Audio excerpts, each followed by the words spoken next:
রমজানের চাঁদ যখন আগমন করে আল্লাহ পাক জান্নাতের ভিসা পাসপোর্ট তৈরি করে দেন, বান্দা আমি তোমার জন্য জান্নাতের ভিসা পাসপোর্ট তৈরি করলাম, 30টা রমজানের পর তোমার ফ্লাইট জান্নাতের দিকে হয়ে যাবে। বান্দা যদি 30 রমজানের পর 5 ওয়াক্ত নামাজের পর তারাবির পর যদি বান্দা 30 রমজান পর অটোমেটিকলি মারা যায়, বান্দা যদি তওবা নাও করে আল্লাহ পাক তাকে বিনা হিসেবে জান্নাত দান করবেন। সে নিষ্পাপ হয়ে যায়, একদম নিষ্পাপ হয়ে যায়।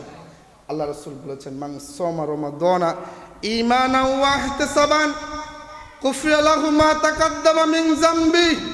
আমার কোন গোলাম যদি আমার জন্য একমাত্র আমার জন্য একটা রোজাও রাখে, আমি আল্লাহ দয়া করে মায়া করে বান্দার পূর্বের 11 মাসের সব গুনাহ মাফ করে দেব। গুফিরা লাহু মা তাকাদ্দামা মানে পূর্বের সব গুনাহ মাফ করে দেব এক রমজানের কারণে। এতটুকু ক্ষমতা আমার মহান রব রাখেন।